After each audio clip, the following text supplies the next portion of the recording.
No panorama nacional, o Brasil já registrou mais de 130 mortes por dengue somente este ano. E os óbitos por Covid são 10 vezes maiores, eles chegam a 1.100 em 2024. O que confunde muita gente é que as duas doenças têm alguns sintomas bem semelhantes, principalmente na fase inicial. Para esclarecer essas dúvidas, eu vou conversar a partir de agora ao vivo com o médico Giuliano Di Marzio. Ele é membro do Departamento de Família e Comunidade da Sociedade de Medicina e Cirurgia de Campinas. Muito bom dia, doutor. Obrigada pela sua presença ao vivo aqui no Edição Manhã. Eu que agradeço, um prazer estar aqui com vocês. Bom dia a todos. Doutor, é muito comum essa confusão em relação aos sintomas quando a gente fala de dengue e de Covid? Olha, no início do caso, a gente tem sintomas inespecíficos que a gente chama, né, que realmente podem trazer uma dúvida, né? É comum que todos os quadros virais a gente possa ter realmente, às vezes, febre e algum outro sintoma. Mas é importante esclarecer que no caso da dengue, não são esperados os sintomas respiratórios, né? Então, tosse, dor de garganta, nariz escorrendo, não são sintomas clássicos comuns da dengue. Então, no começo, pode acontecer essa confusão, porque, por exemplo, uma pessoa que está ali com Covid, pode ser que ela já não sinta, no primeiro momento, essa questão respiratória. Então, ali, esse comecinho que é o problema. Então, só para a gente reforçar aqui, doutor, qual que é o principal sintoma que diferencia essas duas doenças? Para a gente ficar bem atento em relação a isso. Ótimo. No caso da Covid, você vai ter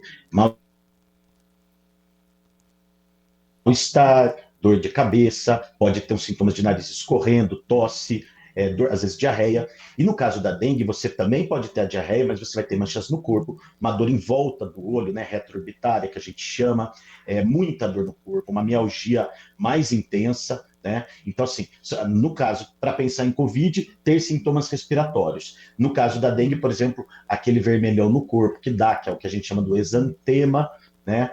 E náusea, muita dor no corpo, às vezes a diarreia, né? Então são sintomas aí que da dengue sem sinais de alarmes e da Covid sem sinais de alarmes, né? Então, quadro respiratório na Covid, sintomas respiratórios e no caso da dengue esses outros que eu já citei. As pessoas têm a mania de se automedicar, tem sempre aquele remedinho ali em casa. Isso pode ser um problema? A pessoa acha que está, sei lá, com dengue ou com Covid e toma um remedinho ali para ver se a situação resolve e aí não está com a doença que ela acha que está. Isso pode ser um problema? Sua pergunta é sempre boa. A gente sempre fala, remédio nunca é bom. Remédio é necessário. O benefício tem que ser maior do que o risco. Agora, a gente sabe que tanto na Covid quanto na dengue, a gente se depara com sintomas que limitam, que cansam, que causam mal-estar na pessoa. Então, as pessoas devem utilizar aquelas medicações que já foram prescritas em outro momento, como sintomáticos, que a gente chama. Então, analgésicos. Se a pessoa já tomou dipirona ou paracetamol, são as medicações que a gente indica. No caso da dengue, particularmente, a gente recomenda não utilizar aspirina, né? Não utilizar anti-inflamatórios hormonais e não hormonais, né? Então, mesmo ibuprofeno, diclofenaco, são medicações que a gente não gosta de indicar, a pessoa não deve utilizar na dengue, né? E aí, lembrando, se você já toma outros medicamentos para pressão, por causa de problemas do coração, ou até anticoagulante, antiagregante plaquetário, não suspenda essa medicação. Você só deve suspender junto com o profissional médico em caso de você ter sinais de alarmes. Então, a recomendação principal é, começou com algum sintoma, corre para o especialista, porque aí sim vai ter esse diagnóstico mais apropriado, né, doutor?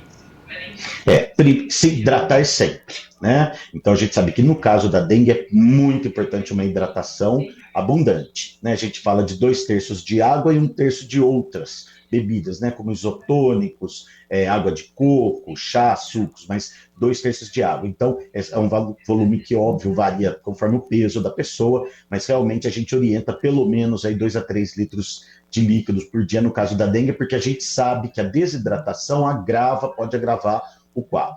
E no caso, óbvio, como qualquer outra doença respiratória, viral, a gente recomenda, sim, analgésicos para alívio dos sintomas, e na dengue também, né, dipirona ou paracetamol, que são os que hoje a gente tem prescrito, né? Mas sim, se a pessoa nota algum sinal de alarme, aí sim ela deve procurar atendimento médico. Então, no caso da Covid, uma falta de ar, dor no peito, uma tosse que não melhora de jeito algum, uma febre que não cede, e no caso da dengue também, dor abdominal, desmaio, qualquer manifestação de sangramento, né, pode ser sim um sinal de alarme e você deve procurar prontamente ou pronto-socorro, ou uma unidade, uma UPA, ou o centro de saúde mais próximo da sua casa, onde você já é cadastrado.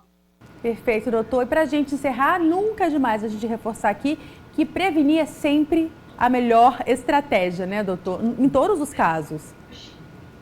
Sempre, né? A gente sempre vai falar de prevenção, a questão do criadouro, a questão do uso de repelentes, a questão de tela, né? A atenção especial com os pacientes mais vulneráveis, nossos idosos, nossas crianças, não esquecer de passar repelente neles também. A gente, infelizmente, está passando um momento muito difícil de uma epidemia bem importante de dengue, né? E de outras arboviroses, né? A gente também tem chikungunya, né? Então, é um momento muito delicado que exige realmente a atuação de todos, né, no combate à dengue, ao criadouro, né, e aos cuidados individuais e coletivos aí onde você mora, reconhecendo possíveis locais de criadouro, e quanto à Covid também, né, não só a Covid, a gente também tem um momento que a gente está tendo influenza, né, que é um outro vírus que também causa sintomas gripais, então é um momento realmente de atenção, de se hidratar, de se cuidar, de comer bem, procurar dormir bem, tudo que a gente fala que promove saúde na vida da pessoa. Obrigada, doutor Giuliano de Março, pelas suas informações, pelo seu alerta e todas essas orientações aí para a gente reforçar ali com a nossa família. Muito obrigada, um excelente dia para o senhor. Eu que agradeço, um ótimo dia para você e para todos que estão nos assistindo. Obrigada, doutor. Começamos então com o doutor Giuliano de Março, ele é membro do Departamento de Família e Comunidade da Sociedade de Medicina e Cirurgia de Campinas. Falamos hoje sobre esses sintomas que diferenciam a dengue da Covid, por exemplo, porque quanto mais informação e percepção você tiver na diferença desses sintomas, melhor para evitar mais problemas ainda.